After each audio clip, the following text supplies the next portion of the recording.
j'avais pas pris en compte toutes ces choses. Et vraiment, je ne savais pas. Hello les beauty, j'espère que vous allez bien. Ça fait longtemps qu'on ne s'est pas vu. Je voulais revenir avec des informations concrètes et précises concernant la suite de Capi Beauty. Dans la dernière vidéo, je vous ai annoncé finalement j'ai arrêté Capi Beauty, mais que la Capi Beauty allait être reprise et que je vendais la marque et vous expliquer concrètement comment ça se passe, le après, comment ça se passe la transmission, comment ça se passe une vente. Sauf que ce que je n'avais pas prévu, c'est qu'une vente d'entreprise, ça prend du temps. Pardonnez-moi, hein, mais moi c'est ma première entreprise que je vends.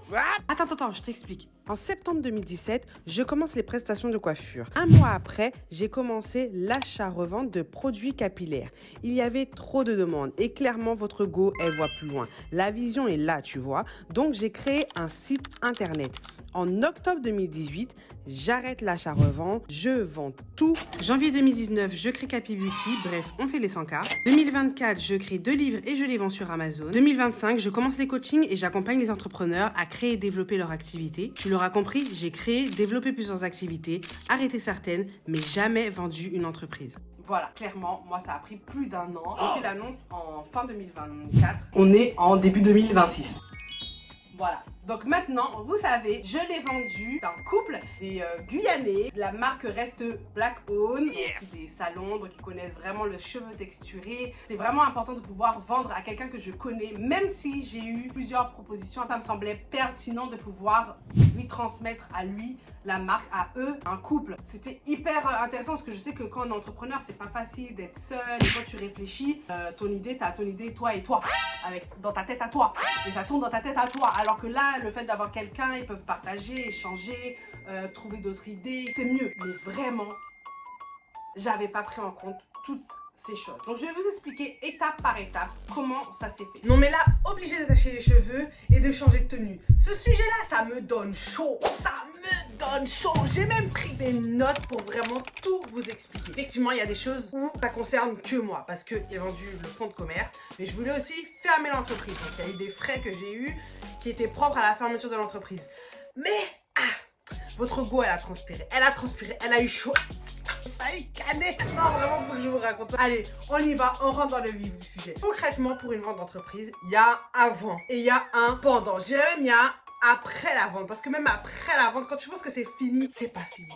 C'est long. Avant de vendre l'entreprise, déjà, assure-toi que tout est carré. Tu dois faire un bilan comptable. Tu dois faire un bilan en cours pour que tu puisses transmettre les informations aux vendeurs de façon claire, nette et précise. Pas d'anguille sous roche, pas de loup sous la montagne, je sais pas quoi. En tout cas, pas des trucs bizarres cachés là. Il faut que tes informations soient claires et nettes. Il faut que l'acheteur puisse acheter en toute confiance et en toute transparent. Il faut que tu sois clair, net et précis sur ton business model. Comment tu fais en fait pour avoir de l'argent? Sur ton levier d'acquisition. Comment tu fais pour avoir des clients? Sur la logistique, sur les conditions de fabrication des produits, sur les réseaux de distribution. Est-ce que tu vends que aux particuliers ou est-ce que tu vends aussi aux professionnels? Moi, je faisais les deux. Une fois que tout ça est fait, vous faites la négociation du prix. Pour moi, ça a été très rapide parce que comme je te l'ai dit, à la base, je comptais pas vendre, je comptais juste faire, mais on passe à un autre chapitre. Tu m'as fait une promesse de vente parce que parler c'est bien, mais l'écriture c'est quand même mieux, l'écriture reste. Et puis après le contrat en fait, qui achète quoi, où, quand, comment, sont les choses clairement sur le papier. Donc il achète quoi? Il achète la marque, il achète le nom de marque qui a été déposé à l'INPI, il achète le site internet avec toutes ses mises à jour, avec toutes ses améliorations. Il achète bien évidemment le stock de produits finis, mais aussi le stock des produits non finis, donc les flacons, les étiquettes, bref tout ce qui est en cours et qui permet de faire la fabrication des produits. Il achète aussi les réseaux sociaux, Instagram, la page Facebook, tout ça, ça appartient à Capi Beauty. Pas à moi, j'ai mes propres réseaux personnels comme YouTube, mais tout ce qui appartient à Capi Beauty, donc c'est racheté avec quand? Ben c'est à la date de signature au 20 février 2025. Ça y est! Précision par rapport aux tarifs, il y a la possibilité, bien sûr, comme la majorité le font, de payer en une fois. Je lui ai proposé de payer en plusieurs fois, mais tout ça, c'était avant de savoir que, en fait, vendre une marque, vendre une entreprise, ça génère des frais. Parce que concrètement, votre go là, elle a payé quoi? Elle a payé les frais comptables. D'ailleurs, parce que le bilan, il va pas se faire tout seul. Et puis, il m'a conseillé quand même pour la vente. J'ai payé les factures en cours. Bah oui, les bons comptes font les bons amis. On part pas comme une voleuse quand même. On paye. T'as acheté un truc, tu payes. C'est J'ai remboursé mes emprunts en cours. Oui, pour faire fonctionner la machine Capi Beauty au début, j'ai fait quelques emprunts. Il fallait que je paye tout d'un coup. Bon, total des frais, j'en ai eu pour 12 000 €. Et tout ça avant d'avoir les sous. Donc oui, pour moi, ça a été une erreur de faire la vente en plusieurs fois parce que ça a retardé mes autres projets que j'avais par la suite, mes autres projets entrepreneuriaux. Mais bon, avec Dieu, rien n'arrive pour rien. J'ai pu payer tout ce que j'avais à payer. Je pensais rebondir tout de suite dans mon activité entrepreneuriale, mais ça ne s'est pas fait comme ça. Dieu a fait grâce, j'ai pu trouver un emploi dans mon domaine très rapidement pour me permettre d'avoir une sécurité financière le temps de la vente. Donc finalement, ça s'est quand même plutôt bien passé pour moi. Il y a ensuite le pendant. Le pendant, tu dois transmettre toutes les informations à l'entreprise. Les contacts de tes fournisseurs, les contacts des prestataires. Transmettre toutes les informations internes à l'entreprise. Et ça prend du temps. Vraiment, la plus grosse erreur que j'ai pu faire sur cette partie-là, c'est de ne pas écrire sur le contrat de quelle date à quelle date les transmissions doivent se faire. Parce qu'à l'heure actuelle, je fais encore des transmissions. Bon, en soi, c'est pas très dramatique. C'est pour l'avancée de Capi Beauty. Mais personnellement, ça me prend du temps. Du temps que j'ai en moins sur mes autres projets. Et puis, il y a le après la vente. Après la vente, t'as encore des frais. Ouais, parce que c'est pas fini en fait. Toutes tes cotisations, les impôts, tout ça là, ton ami l'État, il brin l'argent là comme ça. Comme si j'avais reçu le montant total de la vente de Capi Beauty.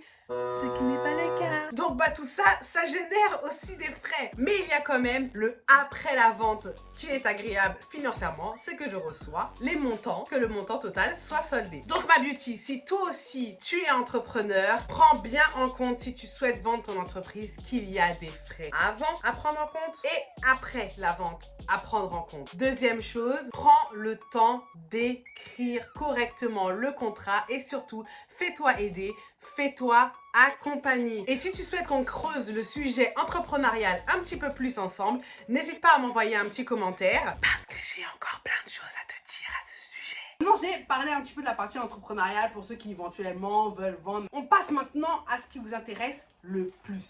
La suite de la marque. Ils ont repris les rênes, ils ont repris tout ce qui est SAV, c'est plus moi, tout ce qui est logistique, contact avec la logistique, c'est plus moi, les réseaux sociaux, c'est plus moi. Vraiment, eux qui travaillent dessus et ils ont retravaillé sur les packaging. Moi-même, vous voyez, hein, moi-même là, je vous l'ai dit depuis le début, je suis la première utilisatrice, la première consommatrice de la marque Capi Beauty. Je les ai achetés et vraiment, là où j'étais trop contente parce que même moi j'ai galéré pour les avoir, le gros pot. Le gros pot est de retour. D'abord j'étais contente.